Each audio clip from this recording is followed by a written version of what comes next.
Good afternoon, everybody, and welcome to the Sports Box, where the only opinion that matters, well, you know, is right here. I am Mike Galetta, a.k.a. Hammonton Mike, bringing you another action-packed, power-packed episode of the end in sports, and then some action-packed picks for all you degenerates out there. That's right, we're going to get back on track this week. Let's get right to it. Last night, Cleveland Browns, well, to say it lightly, got their ass handed to them by the Cincinnati Bengals last night. Johnny Manziel, terrible night. What a surprise.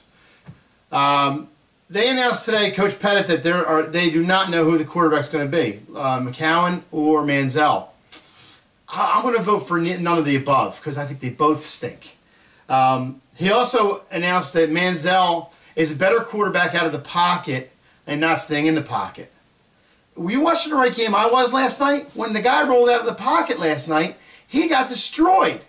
But in any sense, Manziel, thumbs down either way. Cleveland's got problems. Cleveland's always going to be a bad organization if this keeps up. Today, Deadspin released the pictures of the Greg Hardy incident with his girlfriend and the alleging, well, not alleging, they convicted him of beating up his girlfriend. For whatever reason, I don't know why they released the pictures now. The suspension's done. He's not going to get resuspended. To me, I think Greg Hardy is slime for beating up a woman. I think that's disgusting. It's terrible. And he shouldn't have been given a shot in the league to begin with. I don't care if 10 games is his time to serve and, oh, everybody deserves a second chance. But you beat up a woman, I think you relieve yourself of all your duties, especially of the privilege of playing in the NFL. The Lions fired Martin Mayhew yesterday, GM of the Lions. Now, I got to ask all the people out there.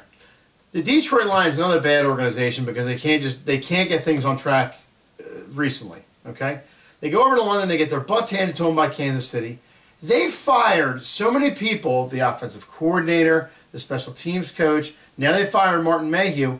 How about the coach? Again, it wasn't the offensive coordinator that leading to all these points being scored on them. I just don't understand it. And you know what? And yes, I'm going to say it. For the people out there who say that it have to be minority of black coaches in the league to have this work, and that's why they're keeping them, that's a bunch of crap, okay? Because if he can't do his job, he doesn't belong there. Bottom line. I don't care if they're white, black, Caucasian, Chinese. I don't care. It doesn't matter. You can't do the job, you shouldn't be there. End of story. And that's what the Sports Box has to say about that. Let's go to the picks. And again, we're getting back on track this week, folks. Get your pens and paper. Get your paper and pens ready. Here we go with some college picks. My first pick is going to be a road dog. It's going to be the Dukies from University of Duke Blue Devils. They are on the road against North Carolina, getting 7.5. Love Duke in this game. Come back after last week's embarrassment, and how they lost last week is beyond me, to Miami. Duke definitely bounces back this week, and I don't even care if they're on the road. 7.5 points. Give it to me all day long. Duke's a good team. North Carolina, so-so football team, but all day long I'll take Duke getting 7.5. Michigan stung me a couple weeks ago with taking them, or excuse me, last week taking them against Minnesota. But you know what? I'm back on the wagon because Michigan is home against those Rutgers Scarlet Knights. Ew. With all the scam and stuff going on with Rutgers this year, we're losing 5 guys, 4 of them being starters, their quarterback being injured. Rutgers doesn't have a prayer in this game. Michigan's laying 25. No problem taking Michigan in at 25. This is going to be a bloodbath, and to be honest, Michigan deserves to beat somebody's butt because they're going to need to move up in the standings.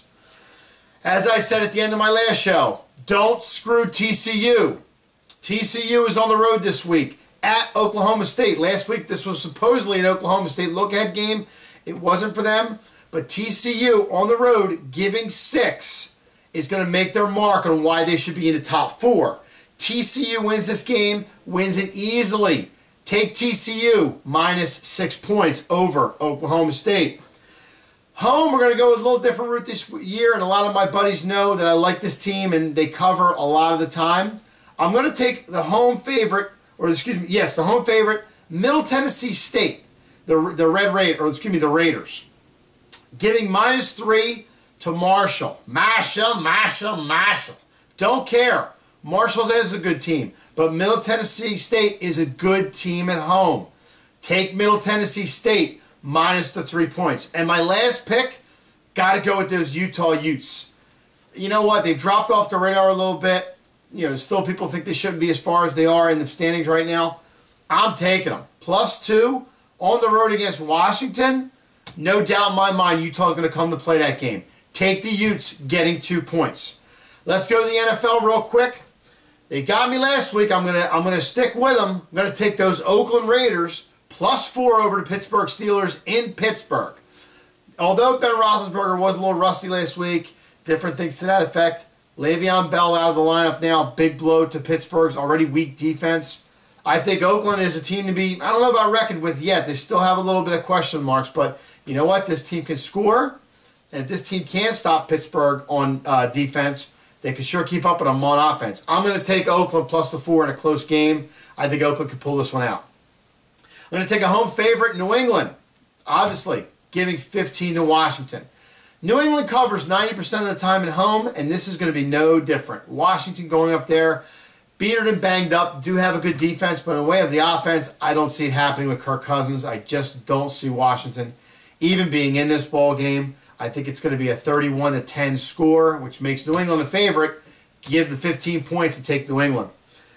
And I'm going to take a good team in a weird situation. I'm going to take those Green Bay Packers on the road at Carolina. Carolina still undefeated, still playing fairly well. Little struggles last week, but it was a rainy day last week in Carolina. You know, a lot of things went Carolina's way, and they came back and did win the game. But you know what? You gotta like Aaron Rodgers in this situation to break up Carolina. I think even though they're on the road, Green Bay, tough schedule, but they get it done. Take Green Bay, give them 2.5.